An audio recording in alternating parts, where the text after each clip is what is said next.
and welcome. I really appreciate you all being here tonight. I'm Barbara Dopkin. I'm the president of the North Highline Unincorporated Area Council. We have our meetings here. This would be the night of our regular meeting. They're the first Thursday of every month. And so instead we're having this great information forum. This is not a debate. People are here to give us the facts about the Burien annexation. And just some housekeeping. There's bathrooms through that door. We have refreshments here, cookies, help yourself. And as I said, I just wanted a little plug for NHUAC. Our meetings are the first Thursday of every month. We are a group that brings information from the county to the community. You can always get in touch with us if you have some pressing issue. We can try to get the county people here to discuss it. And our next meeting is November 1st, Thursday, November 1st. We will have the roads department here talking about some cuts to our roads. So you might want to come and hear about that. So anyway, I would like to introduce, we're so pleased to have this great panel here tonight. And we have Senator Sharon Nelson here with us tonight. And Karen Freeman, policy analyst with the King County Executive's Office. Mike Martin, Burien City Manager. Fire Chief Mike Mars, who's the fire chief for Burundi. Burundi.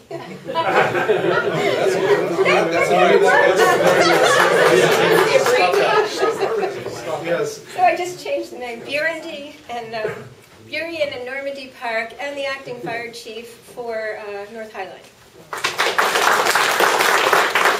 Captain Carl Cole from the Burien Police Department. And last but not last, but Joe McDermott from our favorite King County Council members. We're so happy to have our Sheriff Department Steve Strand here, and he will speak as well tonight. So I'd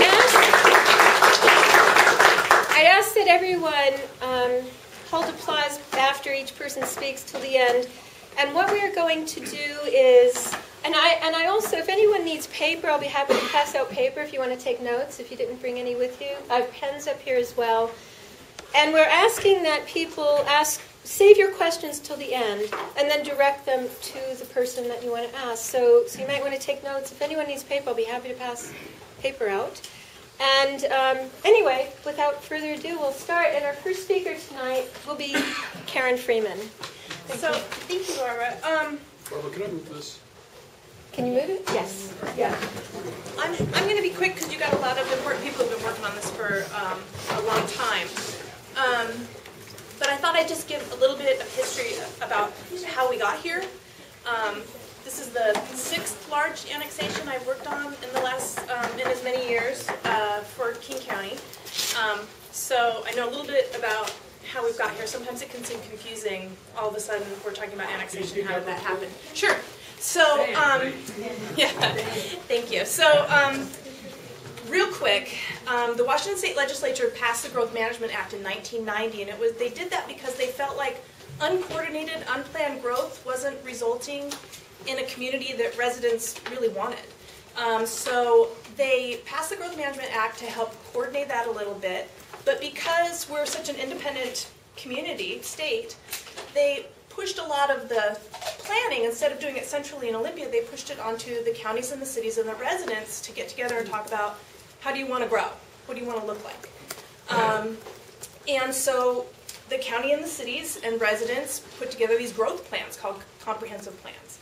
And the county got together with cities when areas like yours started to get really urban, right? We used to be a pretty rural community, and said, okay, these neighborhoods are getting pretty dense and urban. Which of you cities, that border them, how are you envisioning your growth to happen? Let's talk with citizens about where they want to go. And so the cities claimed these areas like yours as their potential annexation areas. You guys are lucky, you got 2 cities to claim you, Seattle and Burien.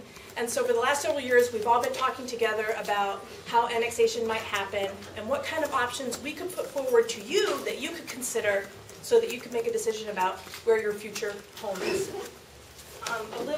This is kind of a bad map, but it's on our website, and I certainly can get anyone copies that you want. Even though we tried to coordinate our planning and our growth, it didn't quite work out that way. We kind of ended up with this Swiss cheese map of some pretty large unincorporated areas like North Highline. And the biggest of them was Kirkland, which was over 30,000 people, and I think the smallest is in Renton, about 10,000 people. So as you can see, these blue areas, some of them have been colored purple because those annexations have been completed. They're completely surrounded by cities, and they're super dense neighborhoods. And the county has been really struggling to serve you, to come out to these areas, this patchwork of communities, and try to serve you. You know, our roads facilities in Renton, our parks, facilities are in SeaTac. The sheriff's office has several places that they deploy from, and so we're struggling to serve you. Counties and cities are also a creation of the state, and counties were created to provide regional and rural services, and we have an appropriate mix of taxes to do that. And cities were designed to provide local services, and they have an appropriate mix of taxes to do that, because local services require more of a, how should I say, when you become a dense urban neighborhood, you need a higher level of service than you do if you're living out on a farm in Enumclaw. And so that's how we got to this place of, once a neighborhood becomes pretty dense, we need to start thinking about how we can transition you into a governance structure, a municipal government, a city, that is better designed to serve you and has a better tax base to serve you. And they have a lot more flexibility in how they use their money than the county does. A lot of our money is siloed, and there's some good reasons for that, but it doesn't help you when you become a dense neighborhood. So the county decided that we would, once we realized we had the Swiss cheese map, we decided in 2004 we would put together an initiative to really aggressively go out and talk to residents about where you want to go and get people annexed into cities. And we've been successful with 6 annexations now. We've got 6 more to go. Area Y is one of them. And Burien stepped forward and said, we really want to do this. Let's work together to figure it out. And we partnered with them on the annexation of the southern portion of North Highline, and that went really well. And now they're here today courting you guys and saying, we'd like you to become a part of our city. I think I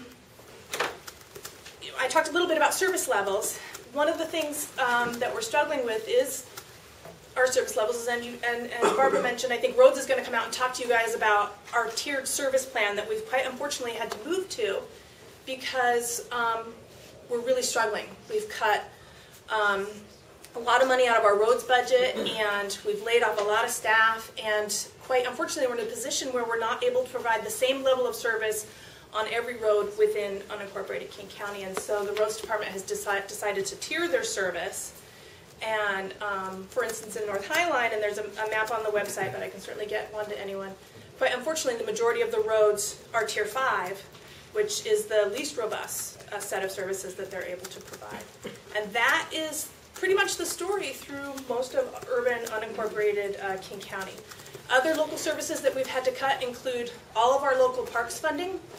We don't have any general fund money that goes to local parks anymore. Right now, we're struggling to fund our maintenance of local parks by using money that we generate through some creative advertising partnerships in regional parks like Marymore, and we're funneling that money to try and keep the parks open. Community planning services, we haven't had that in, my goodness, over a decade. We don't even have the resources to talk to you about how do you want to grow and what do you want to look like. We don't even have community planners anymore. There's a lot of examples of that. Lastly, I would say that I think that this plan, the legislature came up with the Growth Management Act, it really makes sense. You know, cities, that's all they do is provide local services to their residents. That's what they were designed to do. They do it really well. The county, we're struggling to be this regional resource and provide local services into these areas that have grown up, right? So our focus, we're trying to do both, and we're not doing that real well. So our focus is on providing, we run the regional jail, we run, the public health system where we inspect restaurants, we run the court system. I've got, we house juvenile offenders and adult offenders. There's all these examples of these regional services that we were designed to provide, and that we are trying to fund, and we're trying to do that really well, and we're also trying to serve these dense urban neighborhoods that we weren't designed to serve. So I think this discussion is appropriate, and it's great that everyone's here tonight, and I'm going to stop talking and let some of the folks here talk, and certainly I'm available for any questions that anyone has. Okay, thank you, Karen. Yeah. Senator Sarah Nelson is up next. Thank you. I've actually been working on the annexation issue for a number of years. I was Dow's Chief of Staff, and I know I met many of you in that capacity before I served you in the House and now in the Senate. The Growth Management Act, as Karen mentioned, is a driver in this.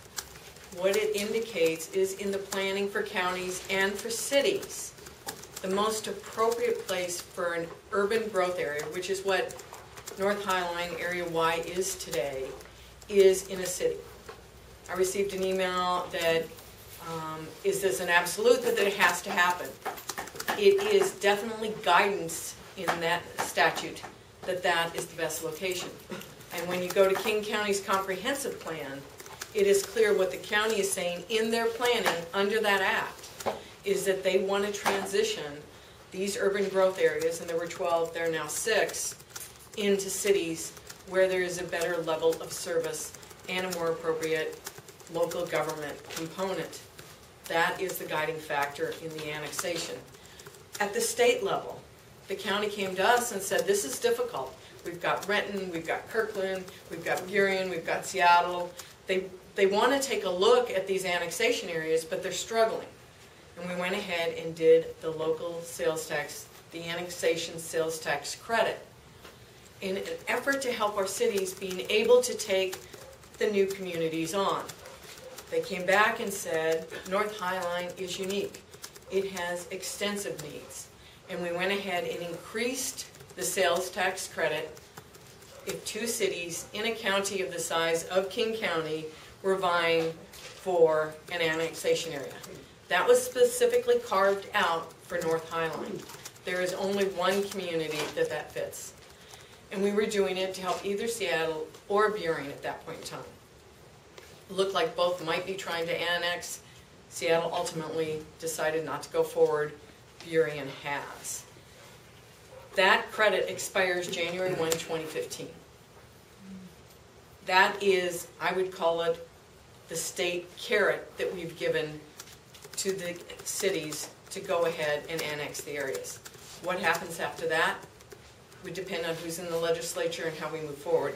It was a struggle to ask the state to give up 0.85% of our sales tax, even though we all recognized North Highline needed it. So that is where the state component comes in. In looking at that chapter, there was a question that was given to me, well then does Burien have to expend everything and then go in and get reimbursed? It's pretty clear, and I've talked to staff, that that is not the case. Department of Revenue can actually help in this situation, is directed in that act to help the city, and can do so. The one thing in there is if you get to the $5 million cap, which is the maximum the city could get under this annually, and you go over that, of course the credit stops that year, and then it starts all over the next year. So the maximum will be $5 million.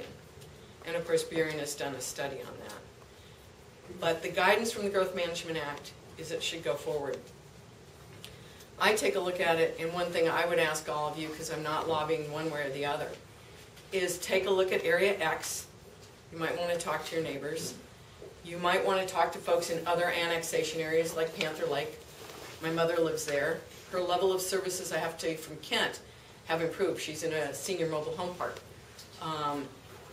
And as far as taking a look at your options, talk to folks who have gone through the annexation process and see what the pros and cons for them were. No, it doesn't have to happen today.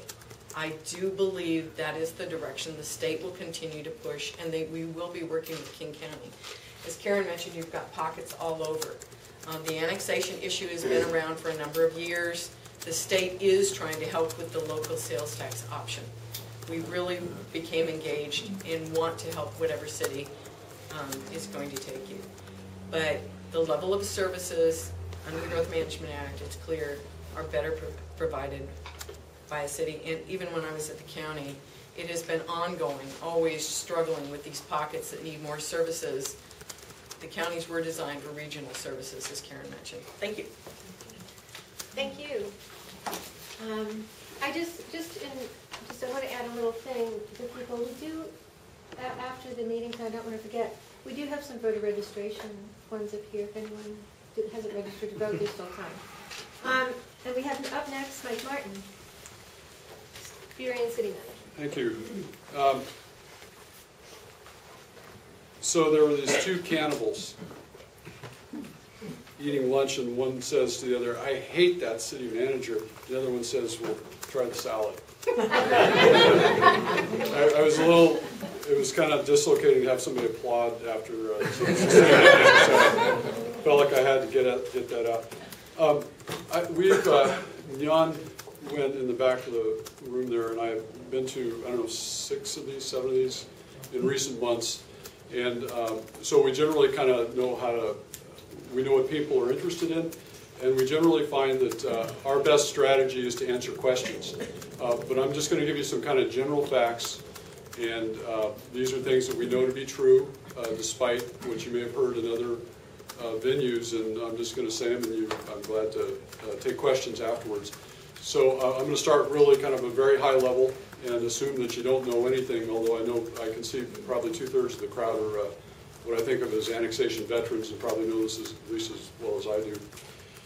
So is everybody clear on the area that we're annexing? We have a map over here, and generally everything north of 116th down here, 112th, this blue area down here is Burien, Roxbury, and Seattle's up here. So everything kind of in between and over to 99. There are a couple of little areas over here that we're not involved in. Tukwila is talking to Seattle about those things right now. The population of Burien right now is about 47,000. This annexation would add another 18 to 20, depending on how you count it and when. So we'd become a city of about 65,000. This question will be answered by voters only in the annexation area, so the voters in the city of Burien don't vote on this. Anybody who's registered can vote, but this is left up to this community. Burien is a city that is governed by 7 council members. A mayor is selected from among the council members. They're in charge of the big picture policy. The city manager, that's me, is in charge of daily operation. I work for the city council. They tell me what to do, and I do it. We have a really good brochure here, and I'm not going to read from it or anything, but I wanted to point out on the back of this, there are some really, if you pick one of these up when you go out, on the bottom, really good contact information, both email and there's a phone number here. We're really easy to get a hold of, so if we don't answer your questions or you have something you'd like to know that we didn't talk about tonight, pick this up and call this number or send us an email and we'll get right back to you. The questions we commonly get, one of them is who provides the services? So the city of Burien is kind of the poster child for what's called a contract city, which means that we don't provide many of the services that really older cities traditionally provide. So, for example, we have many, I think 5 or 6 junior taxing districts that provide everything from water to sewer to fire, library, school.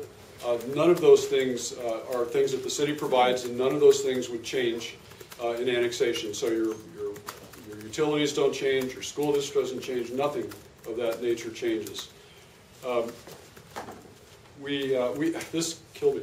One of the things people always ask, and Jan would say this, we always get asked, well, does my address change? Because I guess people use a Seattle address. You can put Timbuktu on your address, it doesn't matter. Use a zip code. If you want to think, like if you want people to, if they thought you were in Seattle or if they thought you were somewhere else, you can use whatever address you want. Just use your zip code and your mail and that sort of thing will continue getting to you.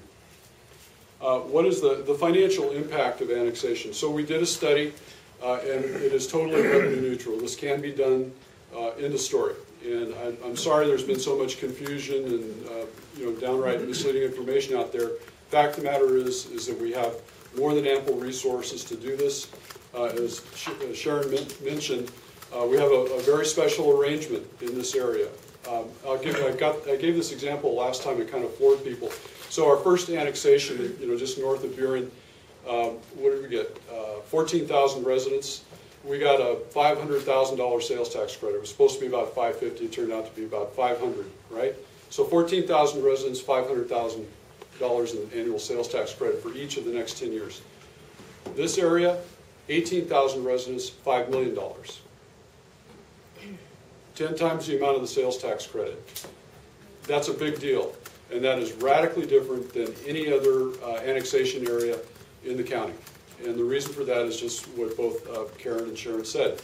It was recognized that this is an area that really needs to belong to a city for many good reasons, and the state really felt like there were some additional things that had to happen here, and that they really wanted to encourage the area to incorporate, or to annex, that is.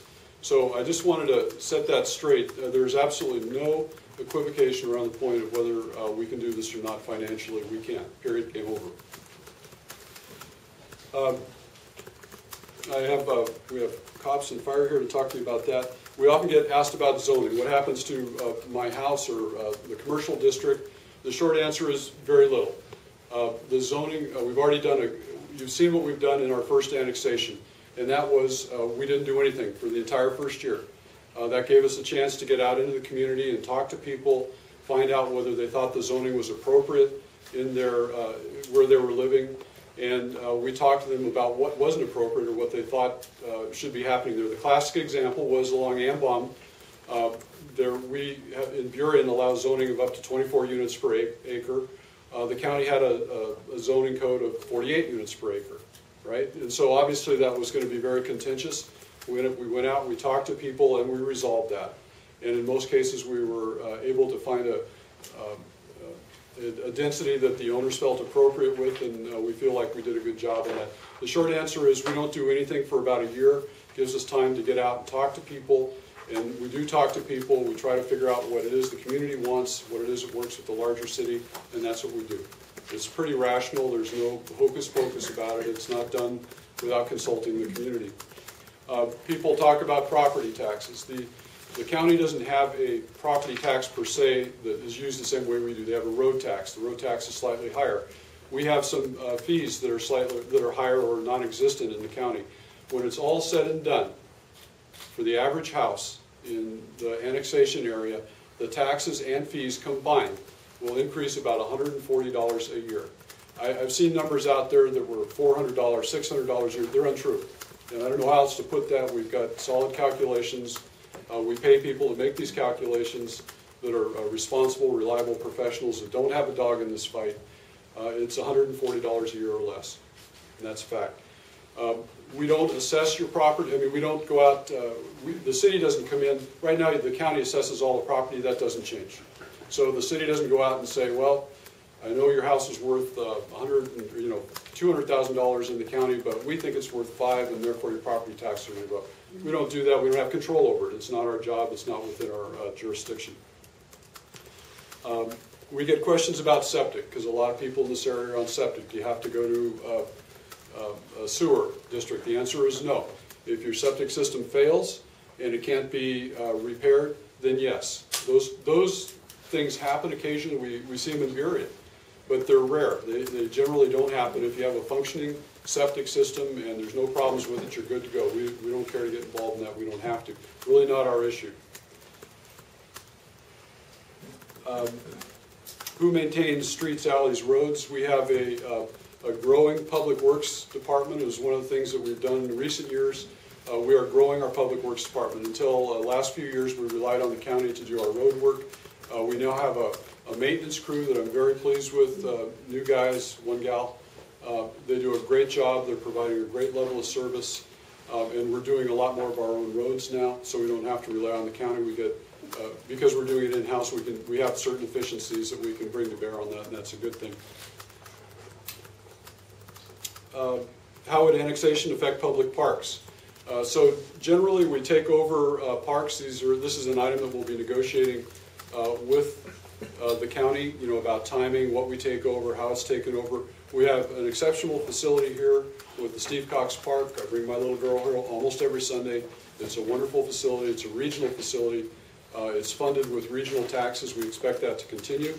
It's one of the many things on my list of things that I'll be talking over with the county if the annexation goes forward, about how that transition occurs, when, who funds it, where the money comes from, and all that sort of thing. We would anticipate, though, that in the main, the parks would become City of Burien parks. We took over, I think, 6 in what we think of as North Burien.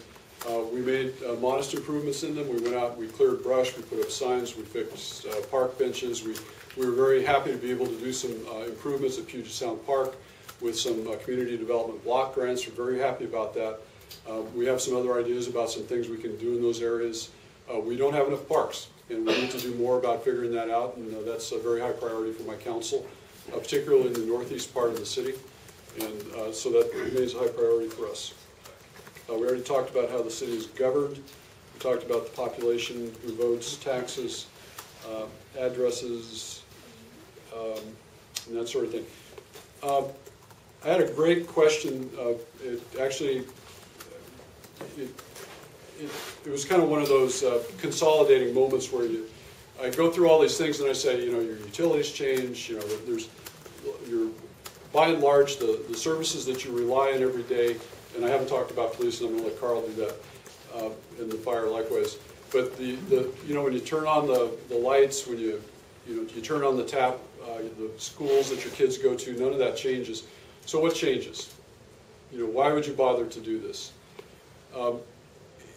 The answer that I've given that's resonated in some of these other forums is some of you here will recall the debacle that occurred shortly before the last annexation when Puget Sound Park was sold not once, not twice, but 3 times. Affordable housing, fire station, library. And in each of those cases, the City of Burien, we hadn't quite annexed it yet. We knew we were going to, or we hoped to. And I can say that were it not for aggressive intervention, any one of those options might have occurred. And I think advocacy is something that we really feel proud of.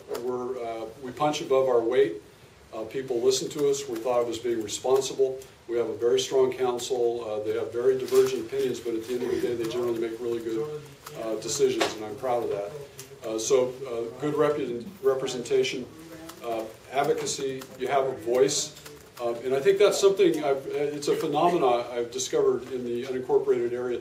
I don't think people fully realize what it means to be able to envision something and then have a mechanism of making that happen. And I think that's a product of having been unincorporated for all these years, and you're a very small part of a very big agency. And I'm not saying you're neglected or anything like that. I'm just saying that when 18,000 people join a city of 45,000, you have a voice. And the council members are attentive to that. I'm attentive to that. The cards that I hand out have my direct line on them, not a secretary's card, a voicemail or something like that. So we're infinitely accessible. Focus. If you look at downtown Burien, Burien was, we consider the unincorporated area to have been an extension of Burien 20 years ago. This city is only 19 years old. It'll be 20 years old in February, right? Sea change in 20 years. That is because there were people, thank you. Sorry. More chairs,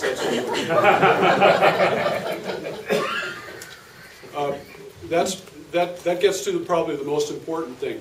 Since its earliest times, the city of Burien incorporated around, we hated the third runway, we didn't like some of the zoning that the county was imposing on us, and there were a few other things the city didn't like. They came together and they said, no, this is what we want to be. And then they really cleaved that vision for all these years, and you see that in Burien today. You see that. And there's no reason that can't happen in White Center, Boulevard Park, any of these top hat And it's going to happen. It's about control. And it's about having a vision. It's about articulating a vision and having a means of implementing that vision and having people that will advocate for that vision. And when I know all of those things sound really vague, but if you look at Burien, you will see the fruits of that. That's 20 years of concerted effort in pursuing a vision.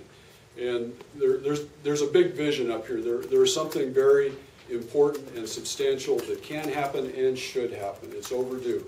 And I think we are accessible. We're committed to listening to people. We take that very seriously. I take it very seriously. My council takes it very seriously. And I would say that's our best pitch.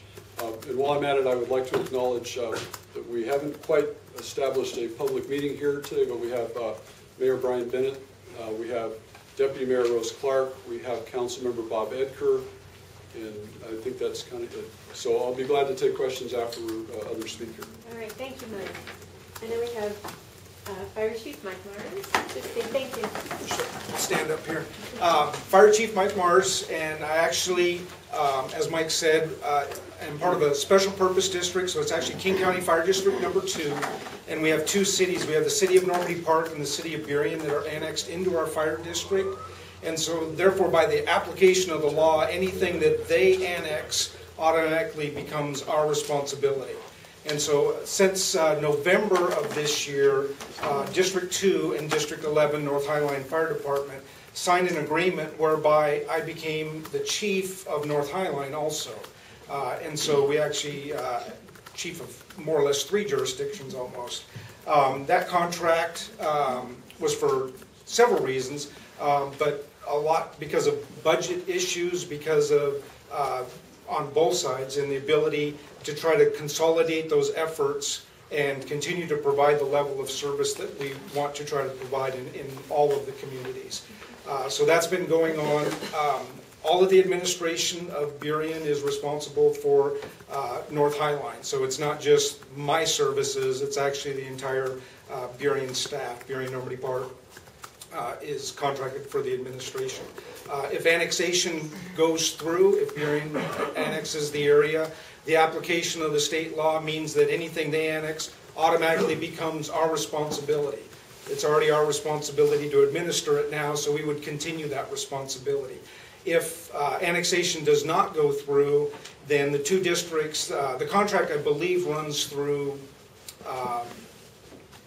July of 13 or November of 13. I have to go back and look. There's some re-up clauses and some automatic re-ups, but the contract for administration goes through at least July of 2013, at which time certainly the vote will have happened and we'll know which direction the community is going to go, and the 2 districts would have to sit down and figure out, is it going to remain an unincorporated small fire district? Are they going to continue contracting with us for administration, or would they look at some other kind of option?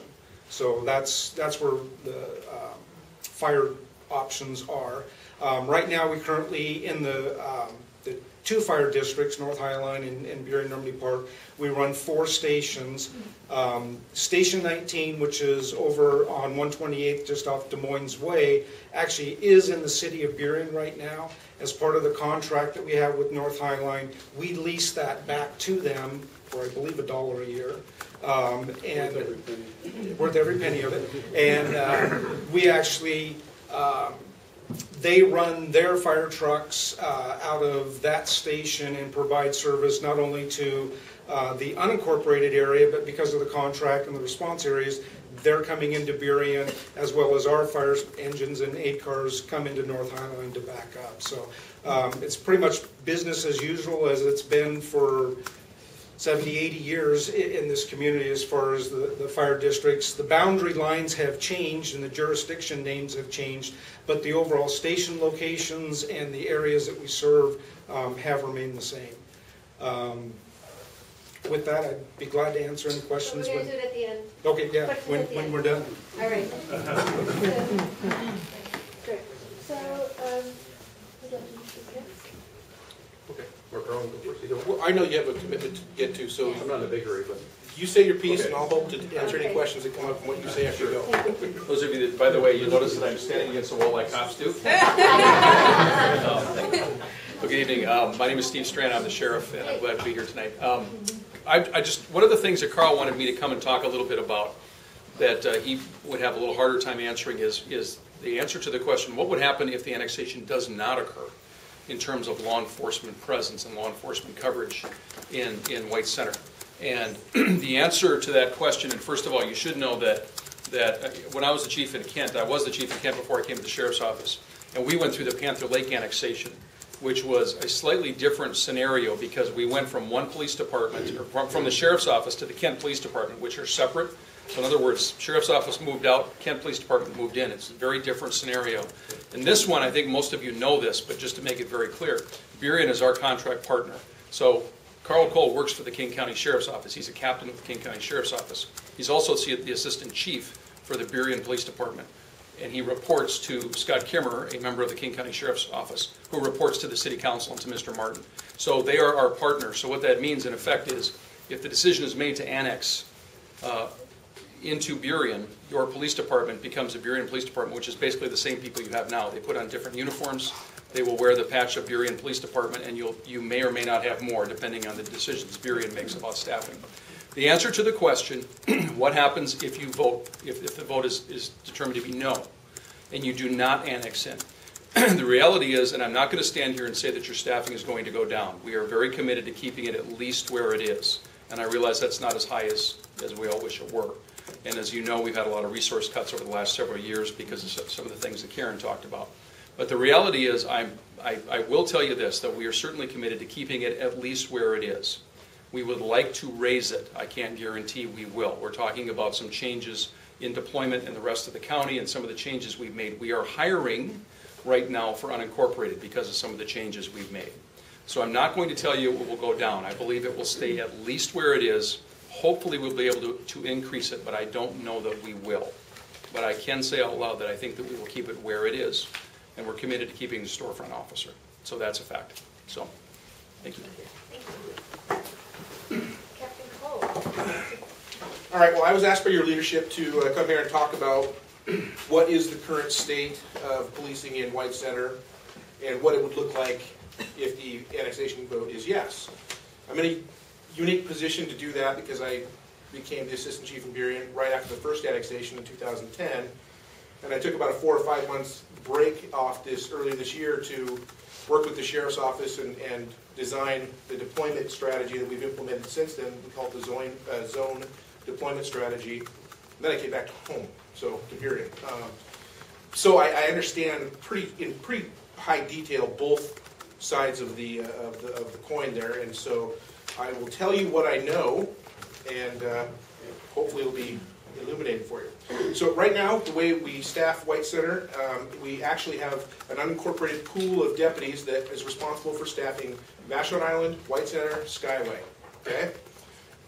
So what that basically works out to is we have a 4-car minimum between White Center and Skyway. We don't really count Vashon because you have to take a boat to get there, so it's not very useful for us to back each other up or have people come off Vashon. So Skyway and White Center has a 4-car minimum. The problem we have right now, and the sheriff mentioned we're hiring, is that we don't have enough people to meet a 4-car minimum, and so we end up doing a lot of that staffing on overtime. And I only mention that because that overtime is available to every deputy in the county. So you may have someone that normally works 10 more working in White Center, or someone that normally works, in Enumclaw working in White Center. And that's important. That's important to people when you look at the concept of community policing. And so that is a fact, and so I wanted you guys to be aware of that. White Center enjoys the services of B.J. Myers as a storefront officer, and technically also owns a third of Jerry Meyer, the Boulevard Park storefront officer. So I look at that at 1.33. I'm kind of a numbers guy, so it has to look on a spreadsheet. So I only get a third of Jerry in White Center. Because of the way the contract models are designed, the investigations, the property crimes investigations in White Center, we have 2 detectives that are responsible for Vashon Island, White Center, Skyway, and what we call the George side, which is the unincorporated area between Auburn and Federal Way. So those 2 detectives cover all 4 of those areas. Just to give you some perspective, before the economic problems we've all been having, say up to 3 years ago, there were 4 detectives responsible for White Center and Skyway. So now we have 2 responsible for White Center, Skyway, Vashon, and the George side, just to give you an idea of how things have gone, which I'm sure you noticed. We also have 2 street crimes detectives that are assigned, those are our undercover drug type folks that are assigned to, and they cover the same 4 areas, Vashon Island, White Center, Skyway, and the George side. And we also have 3 gang unit detectives that primarily spend most of their time in the White Center area, Marion White Center area, but they're actually a county-wide asset, and that includes any incorporated city. They work closely with anybody that's having a gang problem county-wide. But I point that out because they are a resource that is in White Center. And then the other thing that you have to be aware of is we have implemented a policy of alternative patrol response. So any unincorporated portion of King County between the hours of 2 o'clock in the morning and 10 o'clock in the morning have a reduced response to non-in-progress calls. So if you wake up at 3 in the morning and look out and notice that the window's been broken out in your car and there's dew in it and it looks like it's been that way for a while, there's a good chance you won't get somebody to come take a look at that until 10 in the morning. So that's a fact, and so I just want to put it out there. So, future state. If Burien goes in the end, we can't just make this stuff up November 6th. So we've been looking at this for a long time, and we put together a proposed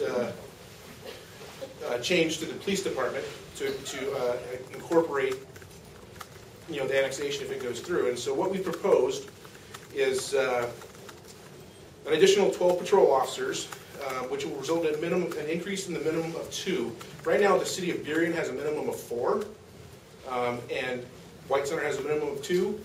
That's a minimum of 6. That is probably where we'll stay, right in that same range. The difference is they will be dedicated Burien officers, and it won't be necessarily people working on overtime from far off lands. But as far as the actual patrol response, that's probably stay pretty much the same. We're also recommending increase in our property crimes detectives from the current 4 to 6. So basically, we'd like to keep the 2 detectives that are there now, but instead of them being responsible for Vashon Island, White Center, Skyway, and the George side, they would just be responsible for the city of Burien, which would now include White Center only. We're also proposing an increase in our street crimes, our undercover guys, by 1 detective, so they would go from 3 to 4. But again, that detective would only have responsibility, for city of Burien now. So we're an area that was served by, a half a detective is basically served by 1 full detective. No change to the gang unit is proposed.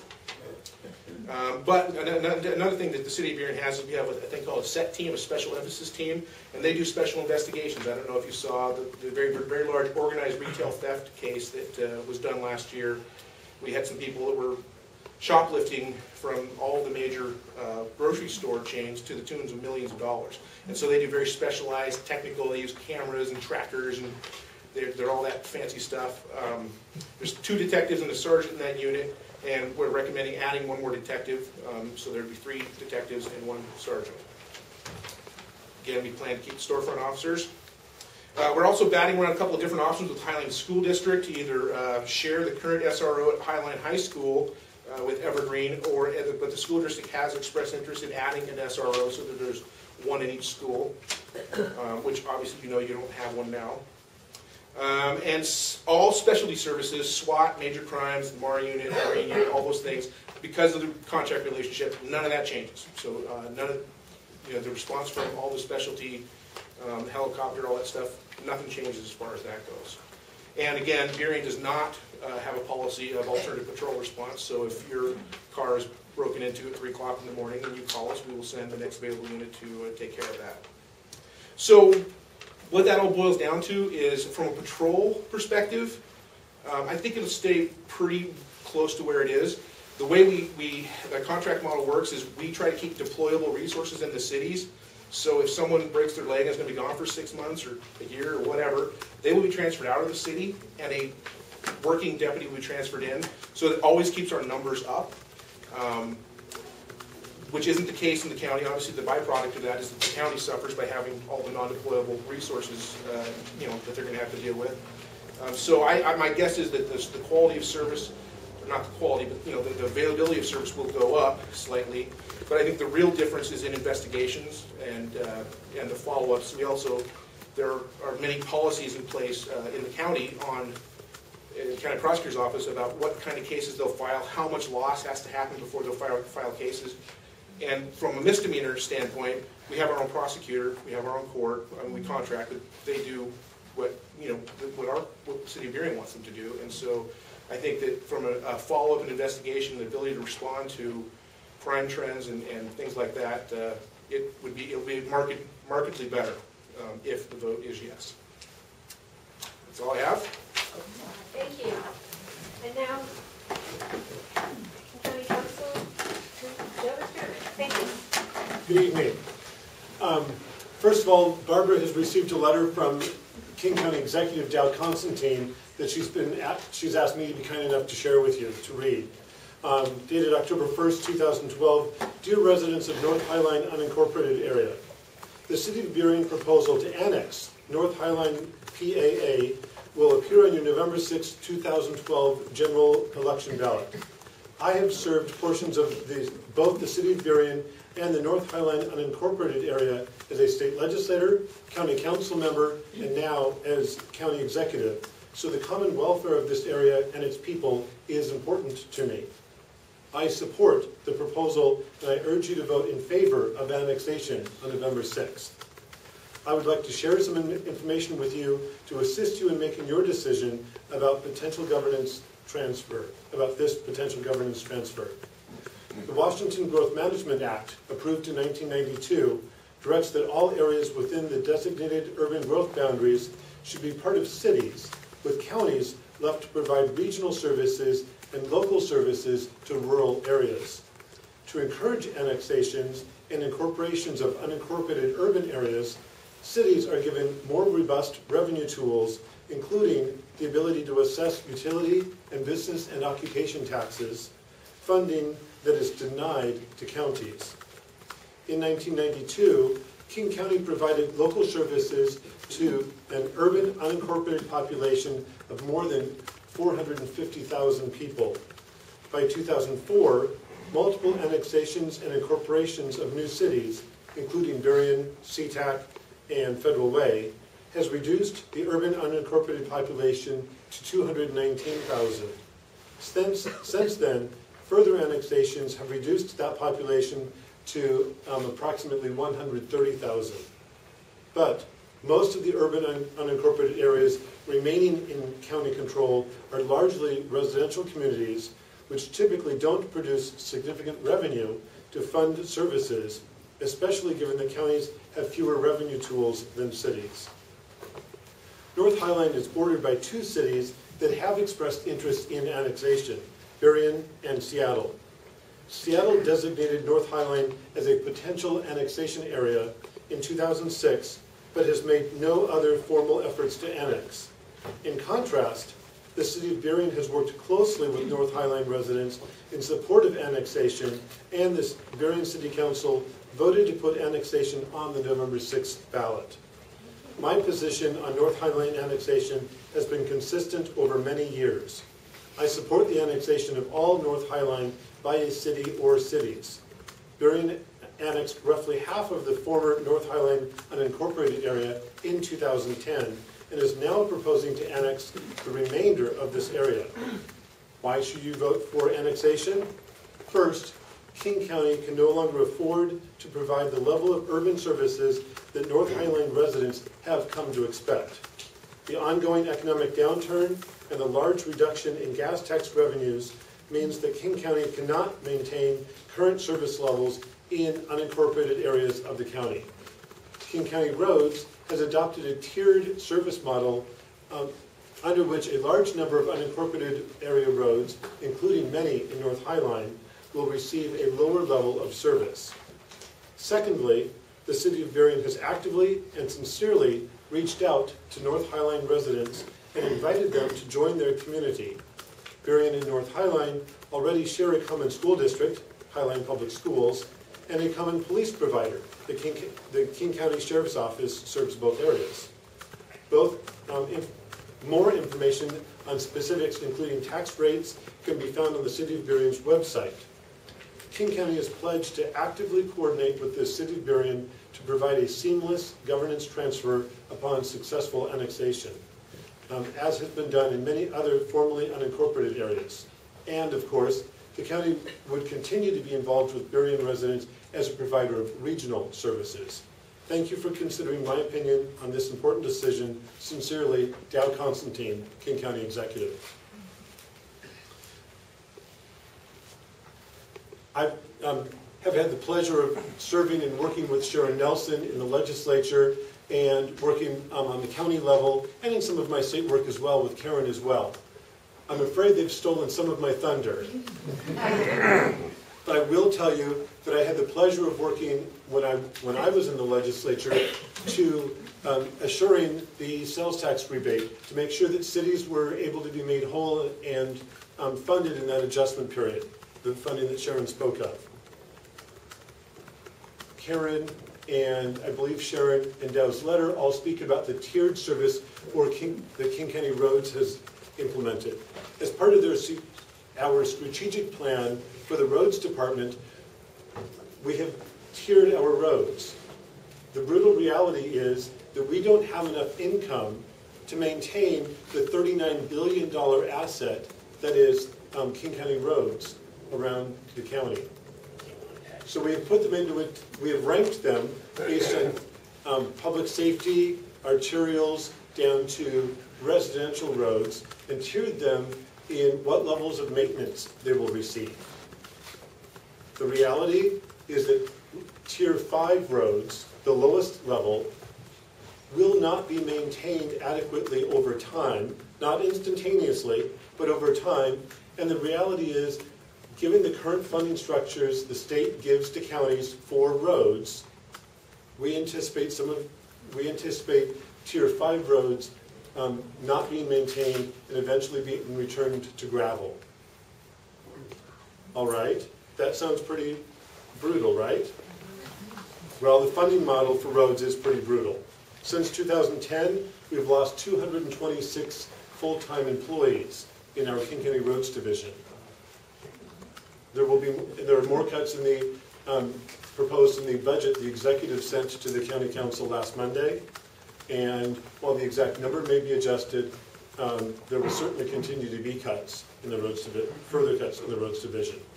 But what are the tiers here in North Highline specifically? Tier 1, the highest tier, 4.43 miles. Tier 2, 4.05 miles. Tier 3, 4.11 miles. Tier 4, 5.26 miles.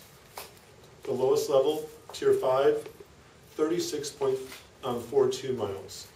The vast majority are in the 5th tier. That's the reality of the funding model the state has currently given the legislature, the state has currently given the county to be able to fund road maintenance. It is not adequate. We will be in Olympia lobbying for a change in that formula, but it is the formula we have now. We must plan for our expected revenues, and that's what led us to a strategic plan with 5 tiers, with the vast majority of those being Tier 5 in North Highline. Land use and zoning was referenced. Mr. Martin spoke about the earlier annexation of the southern part of North Highline and their thoughtful work with the community about what changes might happen in zoning. I can tell you from a county perspective that it takes some work to address zoning needs in an urban unincorporated area. The North Highline UAC is very aware of the issues around Club E, that existed here in White Center. It took a closure and a reapplication by the same owner to reopen a business establishment for the director of the Department of Development and Environmental Services to actually reject the permit. Until then, I had worked and convinced my colleagues, the other 8 of which, remember, don't represent North Highline, which is why Barbara was able to introduce me as her favorite county council member. It's kind of like my aunt's favorite nephew. I'm her only nephew.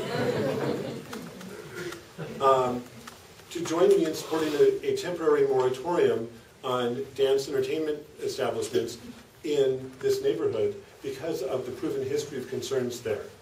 I know how frustrating it was for the community to work with me and the county to get response to that.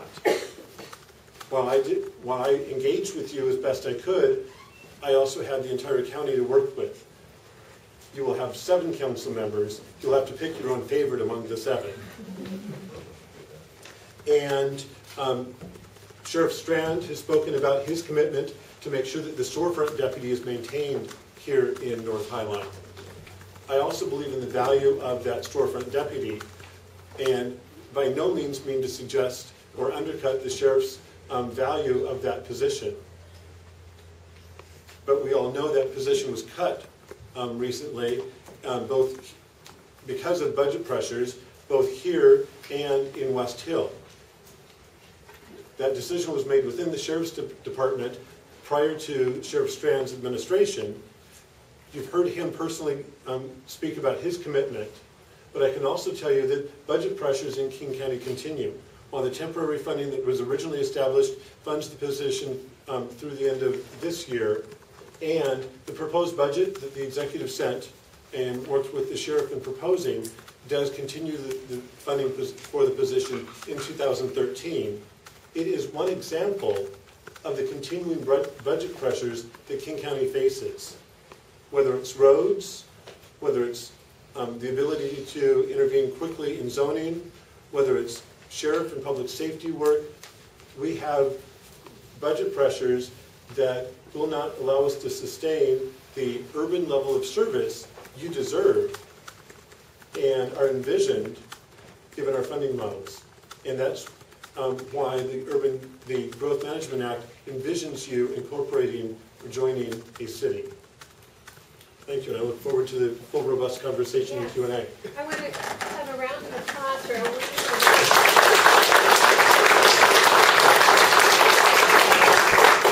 I just want to, we'll open it up to questions. And remember, director's questions too. The person has a specific question for.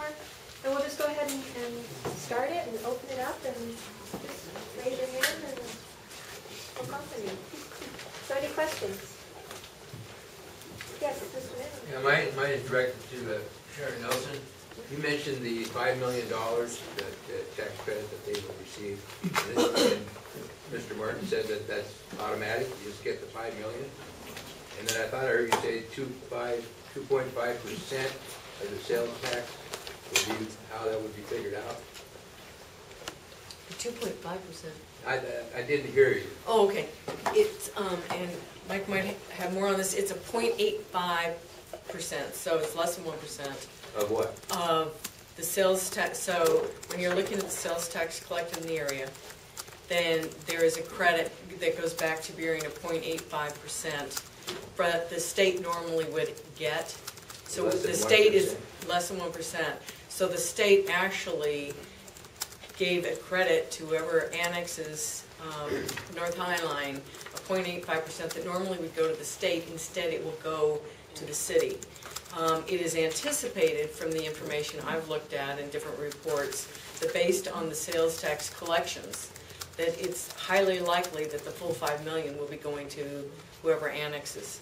How much sales tax would there have to be for that formula to work? And how much was there, say, in the area that's there now, where they only got 450? Oh, I don't, on Area X, go ahead. Yeah, I can't tell you the exact numbers. I think this gets to the point we've been over in this. The reliability or the likelihood of us getting the 5 million. We get the 5 million. Game over. The difference in Area X or Area Y or many of these other things, and I think we explained that, is that there was a special legislation that was adopted in 2009 intended to give this area a much higher level of sales tax rebate from the state. we get the money, and we can talk all these details. We've been over this a zillion times, and I think generally this discussion is intended to cast doubt on the credibility of us getting it. We get it. There's no reason for me to stand up here and tell you that we're going to get $5 million when we don't. It would be suicide for me to rely on revenue and put that into a model that other professionals have calculated many times over. There's no disagreement about this. The fact of the matter is we get $5 million worth of state sales tax credit from the state game over, period, for each of the next 10 years. How much sales tax do you have to generate to I get that? don't have a number for you, but I can tell you we get it. We could find that number. Somebody must have generated that number. I'm sure. Wouldn't it be roughly 1% times 500? I'd hate to do the math off the top of my head and get called a liar. Well, Hey, Don. 1% would be 5 million. Oh, here's Jerry. Hey, Don, I have those figures at my office if you want to call me. Okay. I think the question is, how reliable is the $5 million? We've checked this over and over, every upside and downside of the other. This has been something that's been discussed at length in the blogs and in the forums and all that sort of thing.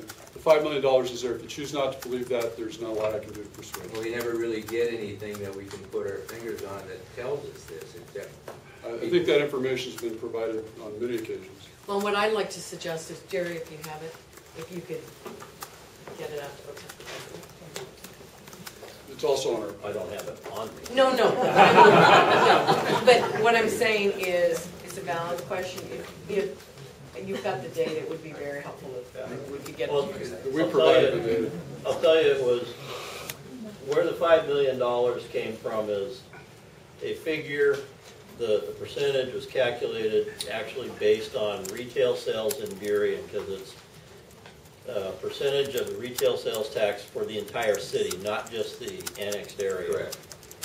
And it was a number that was picked out specifically to hit $5 million, actually just over $5 million, based on Burien's taxable retail sales. Seattle was pushing for the same legislation, and the $5 million cap was put on because Seattle would have ended up with something like a $30 million, $35 million credit. So it was capped at $5 million. And I hope to give you some confidence about it. I mean, the way the discussion went in Olympia, and Councilmember McDermott and Senator Nelson can confirm this, the whole point was to try and get the $5 million. That's why the calculation was structured the way that it was, is that everyone in Olympia realized that White Center needed more and North Highline needed more, and that was the whole reason why they structured it the way they did. Well, the 0.85% scares me. I don't believe anybody can raise that much sales tax to get $5 million out of it. It's 0.85% of the retail sales. Gross? Oh, it's out the gross? It's actually, I think it's like 5.8% or something. It's a big chunk of the 6.5% that goes to the state. So it's a gross sales that they're taking? It's basically, it's 85% of, it's basically 85% of what the state gets from the state's 6.5% sales tax. So it's not about the gross It's about sales. 1/7 of the Yeah. total sales. I don't know if this is productive. 25% of the Well, sales. Senator Nelson, I assume Department of Revenue gave you those numbers in Olympia? So the way it came down is in working with the county, we worked with the Department of Revenue, we actually worked with our nonpartisan staff to try to come up with a number based on what was being currently collected in Burien to make sure that we were as safe as we could at getting to $5 million. And we weren't going to go with the $30 million. I mean, we're taking it out of the state coffers to ensure that we're helping a local area. So it was a calculation that was going through our staff, looking at, we won't put a $5 million cap on because we were concerned. Seattle at that point in time was looking at this as a potential windfall. When you're looking at the sales throughout Seattle versus Burien, there's a big difference. And I'd like to just, look folks, do the common person test here. Why in the world would we overestimate revenues? Why would we do that? There's no reason. It doesn't make any sense. It would put us in jeopardy. So, for the conspiracy theorists out there, we'll never satisfy that. We are entirely confident in that number. I have people who, I've had professional consultants, I've had my own staff. I'm satisfied, they're satisfied. The Department of Revenue is satisfied. it's $5 million. Yes, Gil. Yes, this actually is follow-up to Senator Nelson's same question. So you stated that the sales tax ends in 2015. So could you explain what that means? Certainly. And how many years this actually Okay, covers? it's okay, thank you for that, Gil. So if an annexation does not occur by January 1, 2015, the option for the local sales tax rebate or credit goes away. So what we were attempting to do is say it's time to take a look at this. We will give you so much time with that credit sitting out there that is available. So the annexation does not occur by that date. The local sales tax credit does not happen. The annexation occurs, then you have 10 years of that credit in place. So that is the way the law is constructed. So when Mike's talking about you get it for a period of time, we wanted to make sure that wherever North Highline went, it wasn't that you were getting that sales tax credit for Burien or possibly Seattle for 2 to 3 years, and then the city is on its own and you all are on your own, not needing additional assistance. It was put in place for 10 years. But the option to get that in the law right now goes away as of January 1, 2015, if the area is not annexed. Thank you, Gil. That's a good point. Yes. I don't know who to address this to, but the library that's here in White Center is King County. Would that then become a Burien? It would not. Just as all the other services, that's a special district, that it would remain a King County library in the King County library system. There are issues hanging with the annexation attendant to the library. The main one is the library board and its director has told us that they're going to wait until annexation resolves itself before making a decision on whether to consolidate the library, both the Boulevard Park Library and the White Center Library into a single library, or whether they're going to rebuild them in a different fashion.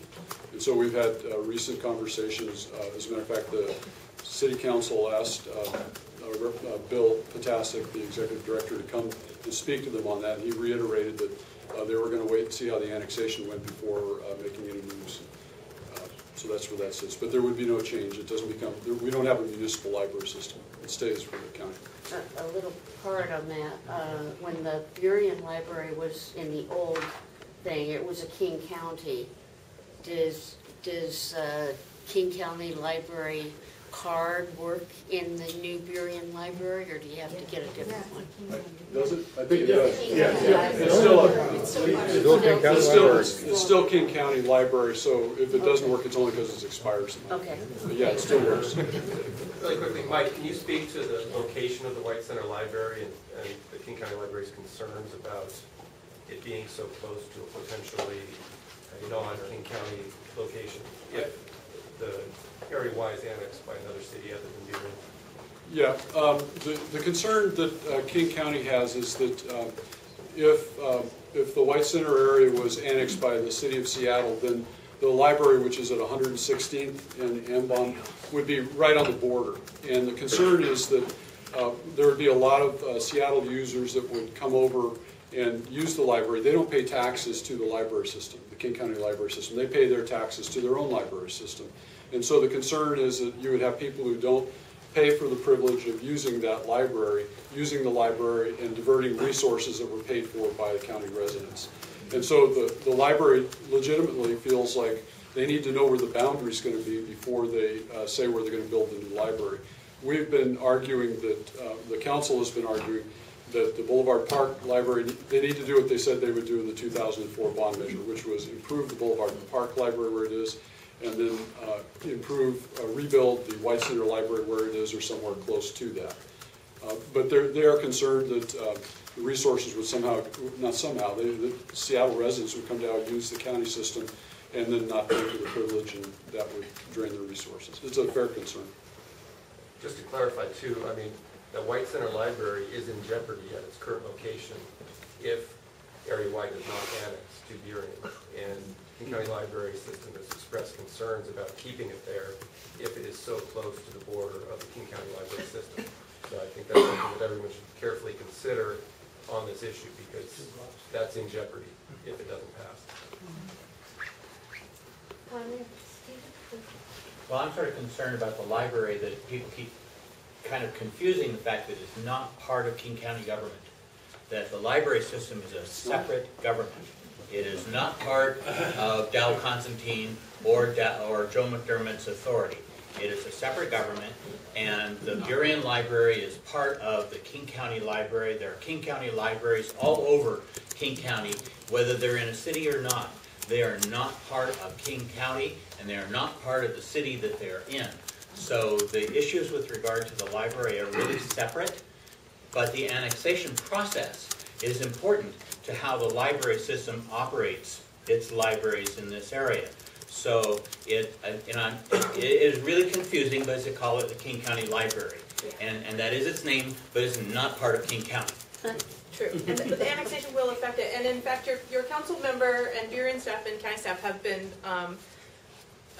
encouraging the King County Library System to work with the community on that issue, but Karen, yeah. you're putting it mildly. Yeah. Joe wouldn't yell at I've been a little forceful on the issue in what their plans might be in consolidating the two locations. And I think consolidating the two locations would be a mistake. And their argument is uncertainty about annexation or a possible annexation by the city of Seattle. And so they have finally said that they will not act until the annexation question is confirmed. I'm glad to hear that Mr. Potasic, the executive director, has come before the Burien City Council and said that again, because they said that once and I had to go back to another meeting and convince them to do it again. Okay, Matt. I have this flyer, says it's printed by Independent White Center group, and it says that if annexation occurs by Burien, homes here will be worth 35% less.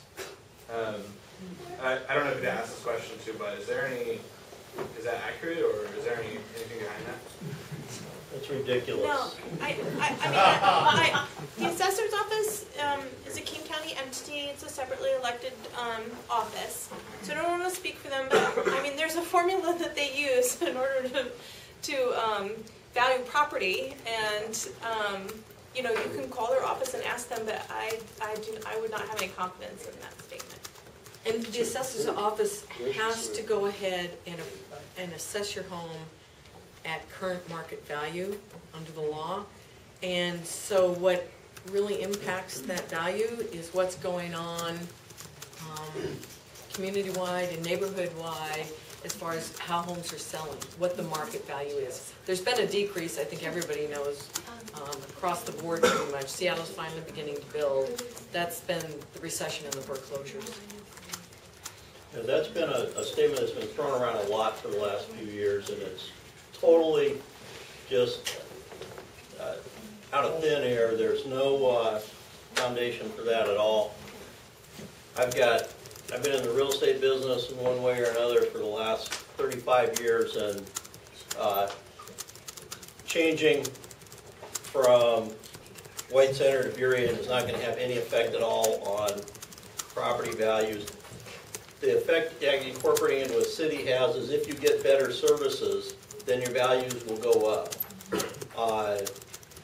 To the extent that Burien will provide better street maintenance, better parks, better police coverage, that will have some effect on property values. It's not likely to be a very big effect. Go into Seattle, if they started paving the streets with gold as opposed to deciding they're not going to maintain side streets at all, then that might have an effect. But in real estate, it's all location. And unless you pick up and physically move the house, you're not going to change the value of it much on anything like that. Could you introduce yourself? Oh, Jerry Robinson, real estate attorney, formerly real estate broker, currently a Burien City Councilman. Thank you. Okay, Bill. I don't know what the numbers are, but you know, one of the concerns in White Center is that we seem to get an inordinate amount of Section 8 housing housing, and I don't know what percentage Burien has as opposed to White Center, and if the Section 8 housing in White Center could possibly decrease and hopefully not increase. Yeah, and Jerry knows more. He's kind of an expert in this area. What I can say is, and I think it was Liz who brought this to my attention a couple of years ago. I think it's fair to say that this area is pretty much targeted for Section 8 housing. There's a need for that housing in some areas. The problem is when you get a lot of it together, you reach a tipping point when it can become problematic. You know, there are people who really need that sort of housing, but it needs to be done carefully and thoughtfully. But consolidating all of that in one part of the county is a very bad idea for many reasons. In Burien, I remember the last time we looked at this, I think 84% of our apartments were considered to be affordable by the county's definition. And so we're no strangers to affordable housing. We embrace it. That's what our community is. I don't know, Jerry can chime in here. We don't control the property that the county has and that can do that with. I mean, if they have the property, you know, we're somewhat obliged to do some things because they have the property zoned that way. But I think by policy we would generally discourage any sort of just this concentration of low income anything, or concentration of anything for that matter. You reach a point where it just isn't healthy, and I think we're approaching that point, and I would think that my council would consider that to be a very important policy question, and you know, put the proper structures around that to make sure that it didn't become a problem. I know that sounds a little big. Do you want to add, Jerry? It's too complicated of a subject to fully answer, but there's a difference between Section 8 housing, which is a government subsidy, subsidizes the tenant for the rent, and publicly owned housing, which pays no property taxes. And the issue is where you have high levels of public housing, you have less money to pay for government services at the same time that you have an increased demand. But having said that, even with the disproportionate level of both public housing and Section 8 housing in the White Center, North Highline, Burien area, it still accounts for a very small percentage of the overall housing stock. And I don't know the exact percentage. It's a little hard to pin down because the King County Housing Authority is a little hard to pin down on some of these numbers. My best estimate is that about 10% of the housing stock falls in that subsidized range, and out of that, about 3% is actually either public housing or nonprofit housing that doesn't pay property taxes. So it's not like it's, you know, throwing us over. It creates an issue that we'll have to address with the housing authority, but it's not a crippling thing. Well, I would beg to differ. I think it is a crippling thing because we have so much public, or both public and Section 8 housing, particularly in my neighborhood. It kind of affects the property values. So it becomes a real issue when you're going to sell your property, or you have people moving in that are causing a lot of disturbances, and sheriffs are calling out. It is an issue in smaller neighborhoods where you've got the concentration of it. If you're familiar with how water wells work, there's a thing called depression. You suck water out of the well, and the water level actually drops right around the well, even though it stays up farther away from where you're drawing the water. Same thing happens with property values around low-income housing projects, and a lot of it depends on how the project looks, how it's managed. King County Housing Authority does an excellent job of managing its properties. The fact that you've got this concentration of low-income housing is still has a depressive effect on property values around it. And the issues that you were just talking about, we're actually looking at right now in Burien, adopting a chronic nuisance ordinance. We're working on some of the details of how that might look, specifically to address that kind of problem. Is there any chance it could, we could get some of the surrounding communities, or these other places that have been absorbed by, cities and whatnot that redistribute the housing a little bit to make it a little more equitable.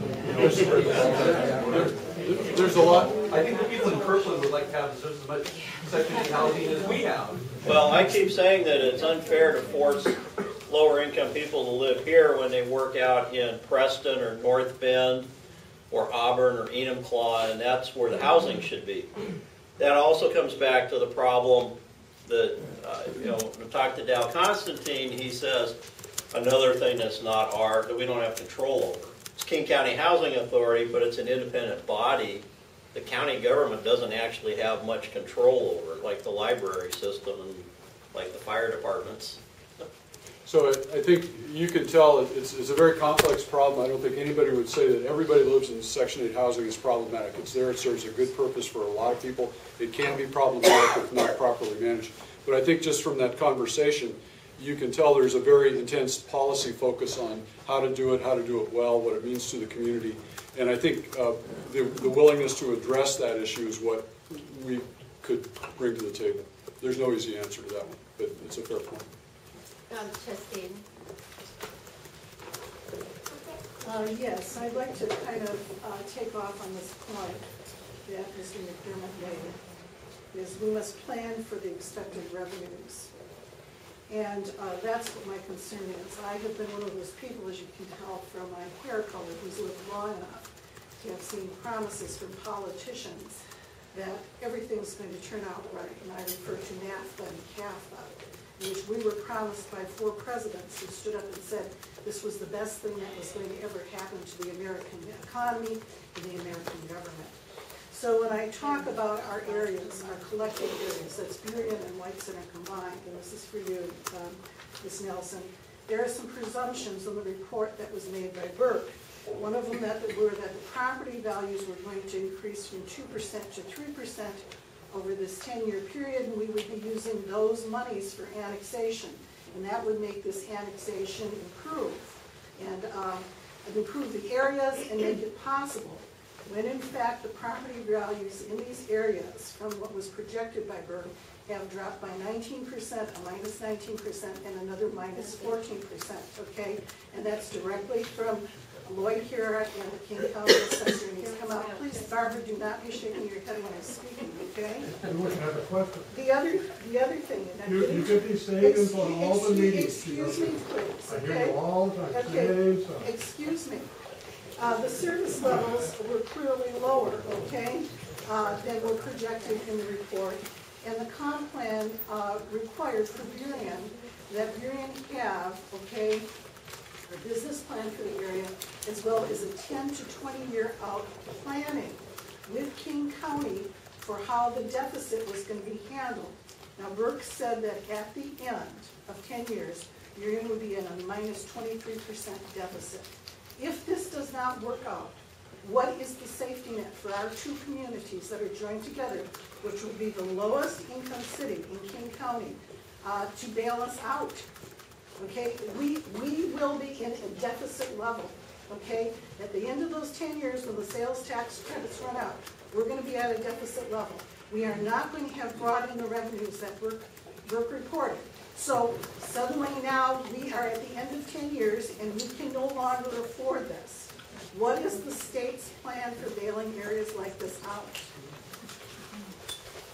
Well, from the state's perspective, what we tried to do was look at a 10-year timeline and provide what we felt was a good transition funding. I've looked at the Burke report, I've read it, and yes, it says that City of Burien at that point in time will have a 23% change to the negative. Looking at what I do at the state, I'm not going to be expecting our city to sit there and not be down lobbying me if that is the direction we're moving. In the Burke report, the way I read it, and I'm an ex-banker, is they accounted for the recession or attempted to, how deep it would go. They went ahead and factored that into the property values. They factored it into what they saw as the sales tax collections. It was a fairly conservative approach. Hopefully, as we bottom out of this recession and start going forward, we'll see the property values increase slightly, and we'll see sales tax collections improve. I'm looking at, I believe you live in the city of Burien. And I think I've heard you say in another format that Burien is a really good place to live. No. It wasn't me. Oh, sorry. I But what I'm saying is, take a look, for those of you, as you look at this annexation, what I would ask you to do is, one, King County is serious. They can't continue to provide the same level of services. When I worked for Dow, it was bandaging budgets together to try to make sure North Highline was protected. So they came to us to the state and said, please find a way to help. We have, and that's on the table. When I drive through Burien, and I have a daughter who lives there, what I see is parks that are well maintained, Ambaum has been repaved, and a certain quality of life. It is an area I represent. When I go through Delridge, which is part of Seattle, I see a slightly different picture. What I would ask you to do is take a look at the offer on the table, the fact that I don't believe Burien and their council members would take this on in order to ruin their city. They are taking a look at it as far as the finances and the future. And the other thing to take a look at is right now, your population base of 18,000 folks are within a 1.8 million citizen county. If you do the math, look at the percentage. In Burien, between Area X and Area Y, you are a significant factor. Significant.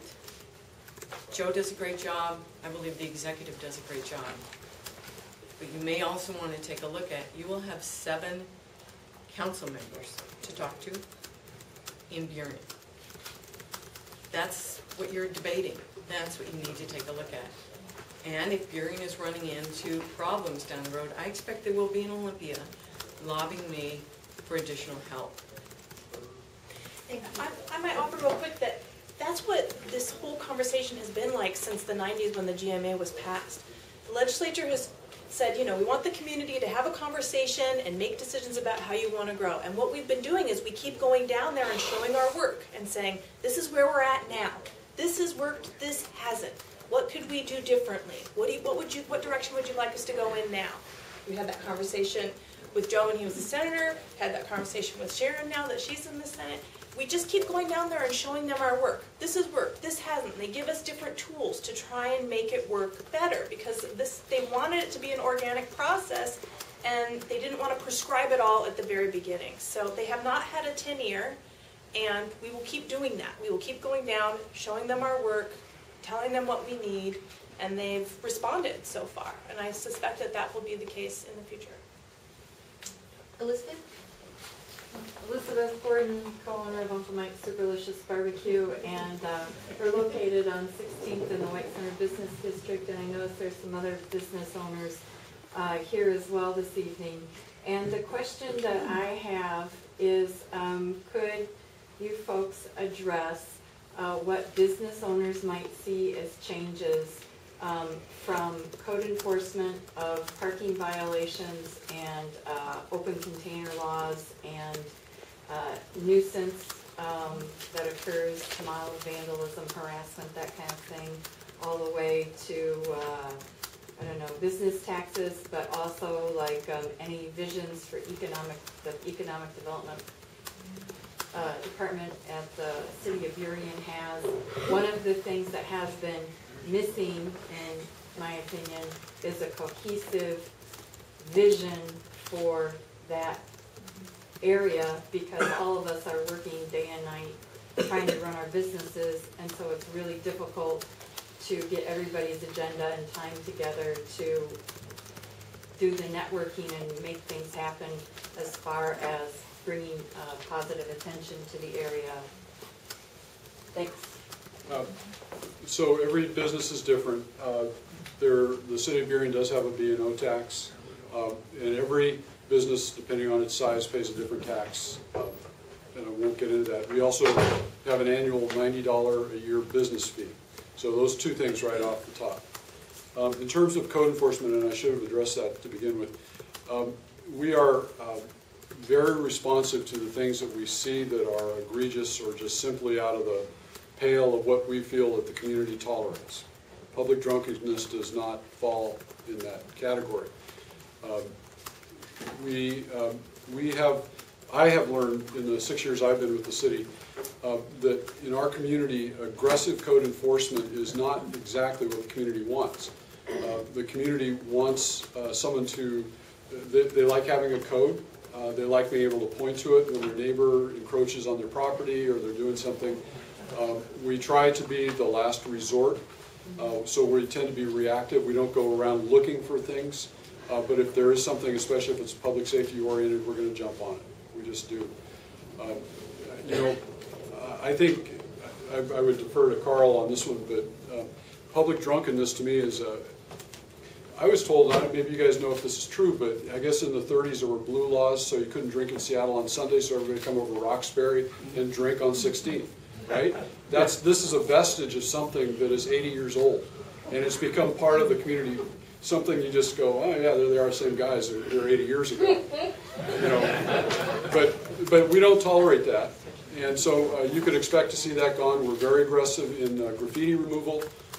We've got somebody who devotes a lot of time and energy to that. We have a whole program around graffiti removal.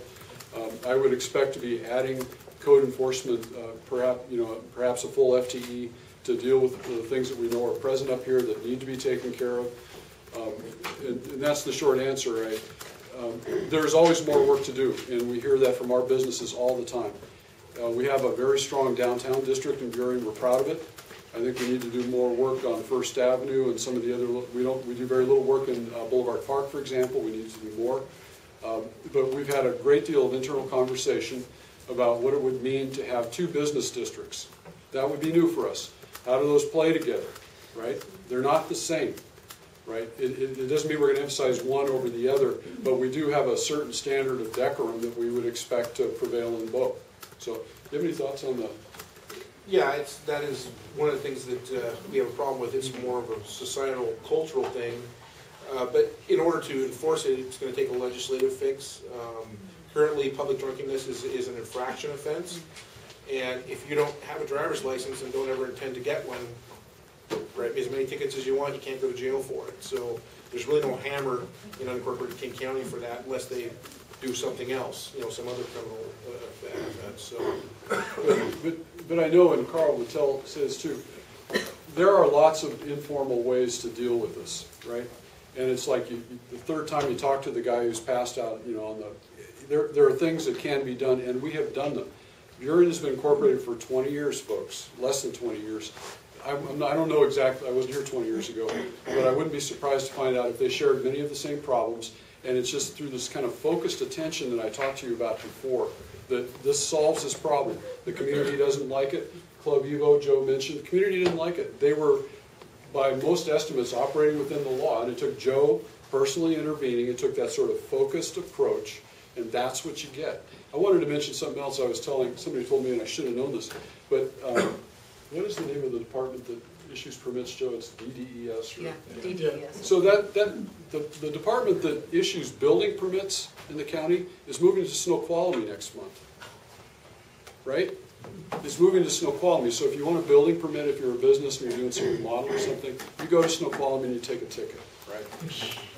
In Burien, our front counter is almost exclusively devoted to across-counter permits and all that sort of thing. And we have a lot of improvements to make, and Jerry has pointed many of those out even in recent months. We're always trying to get better, but the fact of the matter is, at least on that, you come to Burien, we're going to take care of it to the best of our abilities. We want to. We truly believe that we try to encourage business. We can always do better, but that's in my DNA. We want to do that. That's what Town Square is all about. It's encouraging, especially small business. We have some other things we're working on, but I'm just telling you, we're very much focused on the way. If you think about Town Square, or think about 152nd Street in Burien, that's not where our tax revenue comes from. That's not the value of that street. The value of that street is a sense of place. The value of that street is a place where people go to the bakery, they hang out, the kids feel okay going there. So you've got two things working here. We want the sales tax, we want a healthy business environment. On the other hand, we are intent on creating the sense of place. So when people go to the farmer's market on a Thursday, their kids can go to the spray pool. And I get the sense that that's what White Center and Top Hat and some of these other people want. And I think that's something we can do. We understand that, and we're committed to it. So it's not strictly about economic development, it's about other larger issues as well. And I want to follow up, what I was going to say was that having been here over 20 years in the county, I've worked in 4 different cities, and when these problems come up, the cities are so much more nimble than the county government in being able to support us when we have a public drunkenness problem, or people with the signs at the freeway, those sorts of things. And so that was my point, was coming into the city, you'll get a much faster, much better response on these things than you'll get in the county. It'll be much more consistent. That was my point. And I need to quickly add, because it's like annexation, the city manager's a nightmare, because the day, November 7th, if it's successful, the phone rings off the hook, potholes, drunks, graffiti. Ain't gonna happen. This is a war of inches, folks. And it takes time, and it takes the community to say, okay, we can do this now. We can call somebody. We can take responsibility for it. We can say we don't tolerate that anymore, but it takes time. It doesn't take a long time, but it's not something that just turns around overnight either. Mike, I'd like to add something to answer Liz's question about businesses in particular. Businesses have to get a business license. King County can't require a business license, so there's no business license in the county, but in Burien you get a license. The first year it costs you $75. After that it's $90 a year. If you come in the middle of the year, then your first year is half of the business license price. And you pay a B&O tax. The B&O tax is if you make more than $100,000, if you gross more than $100,000 a year, then you pay 1/2 of 1/10 of 1%.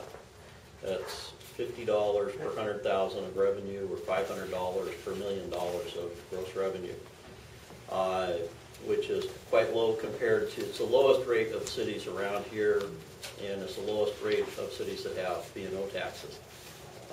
Seattle's got a B&O tax on retail businesses. It works out to $215 on 100,000, or $2,150 on $1 million. And for service businesses, it works out to $415 or $4,150 on $1 million of gross revenue. So it's either 4 or 8 times as much, depending on the type of business you have. And you pay on everything over $20,000. It starts at $20,000 rather than $100,000 as Burien does.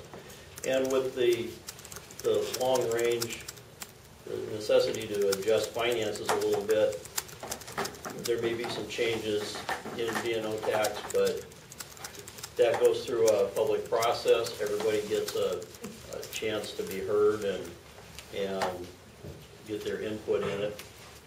And one of the things that I've pushed since long before I joined the city council was to make Burien a friendlier place for businesses. And it's become a friendlier place for businesses. It's easier to open a business. It's easier to get a permit. You're less likely to find the person at the counter telling you, no, we just don't allow that. So I think it would be a good move.